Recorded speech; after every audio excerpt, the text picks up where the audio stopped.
Voor het eerst in de historie van het scootjesielen binnen de scootjes in beeld op internet via transponders. Dat wie bij de openingswedstrijd op Grauw zo'n groot succes dat de meeste computers net meer een bereik krijgen konden. Het succes is likwijls dusdanig groot dat ze dat op een slotwedstrijd in Snits nog een keer doen. Nou, we hier bij de wedstrijd in Grauw hier we 30 tot 34.000 mensen of computers die het zien. Nou ja, er zit vaak in achter, dus dat min dan 30 tot 24.000 bezoekers. Nou, we hier zoveel bezoekers tegelijk dat we daar een groot probleem hebben. Of een groot probleem, de server die vol uit. Die gaan we weer opstarten. Nou ja, en toen is het weer goed verroen. We gaan nou dubbele capaciteit hebben we inzetten. We zijn wat slimmer worden. We gaan een paar dingen aanpassen. En we denken dat het nou wel goed gaat. Maar ja, als er nou weer een dubbel aantal mensen komt, ja, dan rennen we achter elkaar aan. Maar ja, ik ga goede hoop. 3 kanshebbers hebben we op de slotdag van de SKS-zielerij op Snits. Douwe Visser op het tweede plak. Hij maakt in de achtervolging, want hij had 3,1 punt achterstaan op deze man, Douwe Visser van Grauw. Die stiert ex-equo op het eerste plak met Pieter Brouwer van het Jereveen. Beide hadden ze 18,8 punten binnenwassield. En dus is dit de allesbeslissende laatste wedstrijd. Volle spannender kan het haast net op papier. En hoe zenuwachtig is het dan bij de start? Werden we de 3 favorieten jongen qua lezen joggen. Grauw, Jereveen en Snits bij de leegste tonnen. Dus joggen 2 valske starten. Dat binnen de Zuidwesthoeken en de hele mannen. En de rest van de vloot kan uiteen zetten. Maar is het net wonderlijk dat de 3 favorieten elkaar opziekje op die startlijnen? En hoe pakt dat dan uit? Het is het scootje van Grauw met de allerleegste start. En die komen dus het eerst bij de ranen van het wedstrijdwetter en hebben daar rjocht van draaien. Daarmee dwingen ze de skippen onder haar om mee te draaien. Het Jereveen maakt dus mee. En Snits, ja, die zit er weer onder. Die wil ik wel mee, maar er komen nog meer scooten aan. Die komt in de knel. Douwe Visser van Snits, die moet manoeuvreren om drachten vrij te zielen. En het Veen is eerst de verliezer, want die maakt hier voort al achter de Snekerpannendel. Pieter Brouwer, ja, voor hem pakt deze start bijzonder ongelukkig uit. Er is 1 spekkeper in deze start. En dat is Douwe Visser van Grauw. Want die kan oerstuurbeurt voor de Meutelons op naar de heegste tonnen. Douwe Visser kan een onvarkje krekt voor te komen. En dan liep het de eerste hitte hij weer wat uit de lucht. Maar het is Grauw die hier de lekkers uitdeelt. Het is de Snekerpannen die het volgje maakt en Jereveen die het nog leger daar weer achteraan komt. En hebben we hier dan voort al een beslissende slag van de start. Dat zullen we weten na het lange kruisrak. Want de Snitsermar leidt er op dat stuit heel mooi bij. Met een koeltje van windkracht 2. En Douwe Visser van Snits maakt dan ik achter Douwe Visser van Grauwdel. Er leidt een songlas op een Snitsermar met 2 hele lange kruisrakken en 2 hele lange voorwinsterrakken. Een Zuidwestbaan. En de hoop van de organisatie wie dat die wind erin blijft zoeken. Want dan zullen ze een hele mooie zielerij krijgen op een Snitsermar.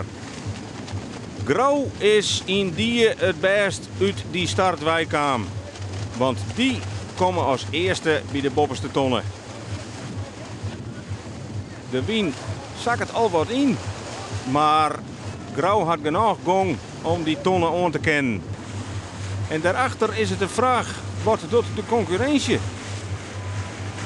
Het is Grauw die hier de tonnen ronde kent. Het is het scootje van de Jouwer die echt een hele mooie start hier. Die het aan de verkeerde kant belandt. En zij komen haast stil te lezen. Er zit geen gang meer in het skip. Maar daar is al bolzerd en er komen meer scooten aan. En die willen ook al een keer om die tonnen. En dan wordt het even kniepen. Het is bolzerd wat uw bakboord leidt. En dus moet de Jouwer rond te gaan. En het is Pieter Meter van Bolzert die zijn scootje ertussen prikken kan. Vlak achter Grauw draait hij om die tonnen. En het is de Jouwer die nou nog meer stil komt te lezen. Grote pech voor Dirk-Jan Rijenga en zijn bemanning. Want zij zitten er zo mooi bij. En Snits moet achter ons sluiten. Snits die kan net meer als een tiende plak eerst deel zetten. Maar dat is altijd nog een stuk beter als het scootje van Heerenveen. Want de Gerben van Manen komt als tredjende om die bobbers te tonnen. De regerend kampioen zielt stief achterom. En van Heerenveen is het dan eens al wis dat de titel die ze verliezen hier won, dat die voort is. Voorin zorgen we in de vierde grauw, achterin, daar is het Heerenveen. En wat kan Grauw in die volgende route? Want het weer wel een beetje tricky wat de wind waarschuwen. Zolang het er nog een beetje stiert, kun je zielen. Maar oh, wat doggen de vlaagjes met de rest van de skippen. Het got mij Bolzert groeit. En Grauw leidt 4 vrij voor. En dit is een heel wonderlijk beeld. We zorgen hier de toekomstig kampioen. In het kruisrak wils de regerend kampioen nog maar in het Vladimierse rakdwaande is. Een ontluisterend beeld voor Pieter Brouwer. Ja, de spanning voor wat betreft het eerste plak, die is er dan al lang en breed uit. En dan moet je de hele wedstrijd nog uitzielen. Voor Grauw, ja, dat zal hun verder een zorg wezen. Zij lezen op kampioenskoers. En wat is er nou mooier om in de laatste wedstrijd te winnen en de titel te pakken. En alles lijkt erop dat deze man een slagje zal. Ze kennen waarom ze op een heel sterk seizoen. Met alweer uitslagen in de top 5. Maar dat die een Snits en Heerenveen in het soort hek. Alleen op deze wedstrijd staat alles op de kop. We zorgen in de achtervolging nog meer gremietigheid. Drachten, die draait krap en dan is het scootje van Huzum die hem net meer ontwijken kan. Er komen nog wat onvaringjes, er komen verschillende wisselingen in dat middenveld. Maar het zou zonder protesten oplost worden kunnen. En de organisatie die besluit dan om goed 11 jaar, maar gauw om de finishlijn erin te lezen. Want de wien is voort, de wien is op. Het wetter is als een spiegel en het lijkt wel dat alle scootjes stil liggen. En de finish, die sjoggen ze, maar ze komen er net bij. Tot er een laatste vlaagje komt. En in dat vlaagje wint Pieter Meter van Bolzert de laatste wedstrijd op de SKS. Maar de titel, die is maar voor één man. En dat is Douwe Visser van Grauw. Hij pakt mij een kreestwaarde plak. De SKS-titel 2009.